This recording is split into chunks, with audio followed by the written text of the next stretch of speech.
안녕하세요. 꿈꾸는 교회 디아스포라들의 새벽 이슬방을 시작하겠습니다. 다 같이 기도드리겠습니다. 하나님 아버지 감사합니다. 하루를 시작하면서 먼저 하나님 앞에 머리 숙여 기도하게 해주시오니 감사합니다. 이 시간 주 앞에 가지고 나온 많은 짐들이 있습니다. 개인의 짐, 가정의 짐들이 있습니다.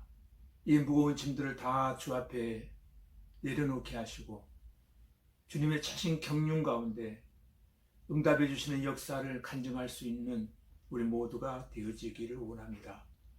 한 해의 끝자락을 맞이하여 우리 모두가 마음과 육체가 분주합니다. 하나님 분주한 가운데서도 하나님을 바라보는 시각 잃지 않게 하여 주시옵소서. 예수님 이름으로 기도하오나이다. 아멘. 이 시간 우리에게 주신 하나님 말씀은 창세기 39장 1절로 6절까지 제가 공독해 드리겠습니다. 창세기 39장 1절로 6절입니다. 요셉이 이끌려 애굽에 내려가며 바로의 신하 친위대장 애굽 사람 보디발이 그를 그리로 데려간 이스마엘 사람의 손에서 요셉을 산이라. 여호와께서 요셉과 함께 하심으로 그가 형통한 자가 되어 그의 주인 애굽 사람의 집에 있으니 그의 주인이 여호와께서 그와 함께 하심을 보며 또 여호와께서 그의 범사에 형통하게 하심을 보았더라. 요셉이 그 주인에게 은혜를 입어 섬기매 그가 요셉을 가정 총무로 삼고 자기의 소유를 다 그의 손에 위탁하니 그가 요셉에게 자기의 집과 그의 모든 소유물을 주관하게 한 때부터 여호와께서 요셉을 위하여 그 애굽 사람의 집에 복을 내리심으로 여호와의 복이 그의 집과 밭에 있는 모든 소유에 미친지라. 주인이 그 소유를 다 요셉의 손에 위탁하고 자기가 먹는 음식 외에는 간섭하지 아니하였더라. 요셉은 용모가 빼어나고 아름다웠더라. 아멘. 하나님께서 요셉과 함께 하심으로 라는 제목으로 함께 은혜를 나누려고 합니다. 오늘 본문 1절에 보니까 하나님의 놀라운 섭리 가운데 요셉은 애굽의 종으로 팔렸고 그것도 바로의 시위대장의 집에 팔려가게 되어집니다. 그러나 2절에 보면은 하나님께서 요셉과 함께 하심으로 요셉이 형통한 자가 되었다라고 기록하고 있습니다. 전지전능하신 하나님께서 함께 하시는 것이 이 세상에서 가장 큰 복 중에 복인 줄로 믿습니다. 오늘도 출입하는 여러분 모두의 발걸음에 하나님께서 함께 하심으로 하루의 시작이 이루어지기를 주님의 이름으로 기도드립니다. 그리하면 여러분의 한날의 삶이 형통한 한날이 되어질 줄로 믿습니다. 그리고 3절에 보면 하나님께서 그의 범사에 형통하게 하심을 보았다라고 기록하고 있습니다. 요셉은 자신의 주인 보디발에게도 은혜를 입었습니다. 주인에게 인정받고 주인에게 남다른 사랑을 받게 됩니다. 근데 5절에 보면은 하나님께서 그 가정을 축복하시는 방법이 나옵니다. 요셉을 위하여 그 애굽 사람의 집에 복을 내리셨다라고 기록하고 있습니다. 요셉을 축복하기 위해서 주인의 집에 복을 내리셨다는 것입니다. 주인은 요셉을 더욱더 신임하게 되었고 모든 것을 요셉에게 다 맡기게 되어집니다. 요셉이 그 집의 종으로 존재한다는 그 자체가 그 주인에게는 큰 복이요 축복이었습니다. 그런데 어느 날 문제가 발생했습니다.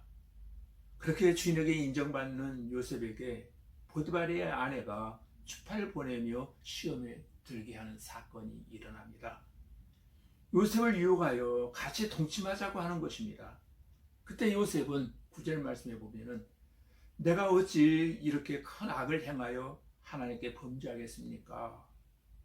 요셉이 형통하고 잘 되어갈 때에 이런 큰 시험을 그가 만나게 되어진 겁니다. 요셉이 보디발의 아내의 말을 거절한 가장 큰 이유는 하나님에 대하여 죄를 짓는 일이기 때문에 그는 단호히 거절하게 되어집니다. 다른 건 몰라도 하나님이 보고 계시다고 하는 사실을 요셉은 알았기 때문입니다. 그 여인이 날마다 요셉에게 청했지만 요셉이 거절하자 아의 여인은 요셉의 옷을 잡아 당기면서까지 같이 동침하자고 유혹한 것입니다. 12절에 보면 요셉은 자기 옷을 그 여자의 손에 버리고 도망갔다고 기록합니다. 그저 오히려 그 여인은 요셉을 뒤집어 씌웁니다. 자기를 희롱한 채 옷을 내버려 두고 도망간 남자라고 뒤집어 씌운 겁니다. 집사람들을 불러서 그렇게 말하더니 자기 남편에게도 똑같은 말로 누명을 씌워서 당신의 종이 나에게 이와 같이 나쁜 짓을 했노라고 말하자 아내의 말을 들은 남편은 심히 분노하더니 당장 감옥에 집어넣어버리고 말았습니다. 그러나 21절에 보면 요셉은 감옥에 갔지만 하나님께서 요셉과 함께 하셨다라고 말씀하고 있습니다.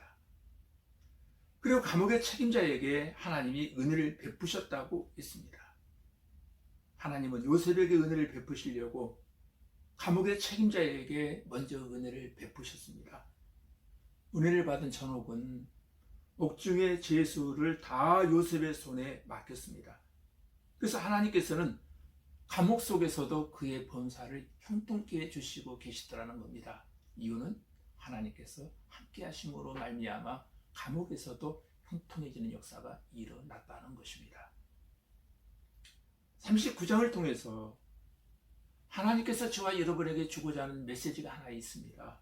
그것은 요셉이 받은 고난은 컸지만 그 고난 가운데 하나님이 함께 하셨다는 것입니다.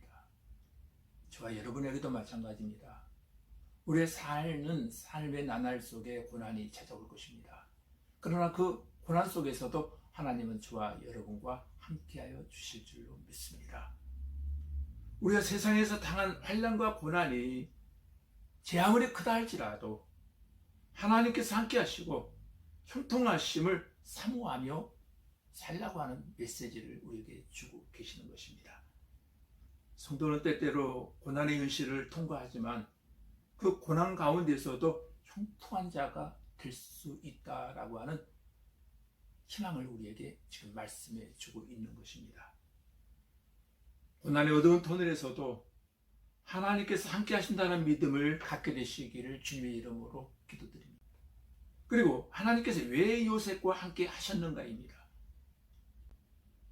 그것은 요셉은 누명을 뒤집어 쓰는 기가 막힌 상황에서도 그는 하나님을 경외합니다.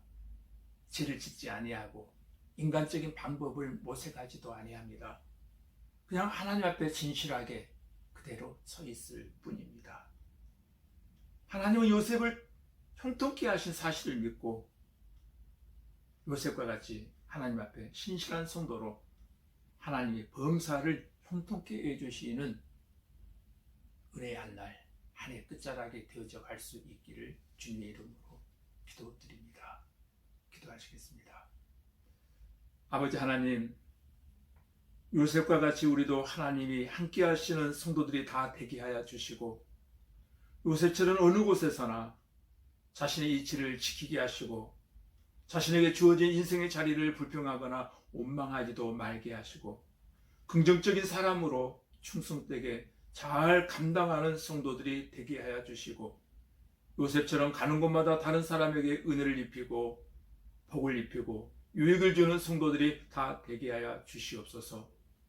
고난과 환경을 뛰어넘어 신실한 성도로 하나님을 경외하며 범죄하지 아니함으로 형통한 성도의 삶이 되게 하여 주시기를 원하오며 예수님 이름으로 기도하옵나이다.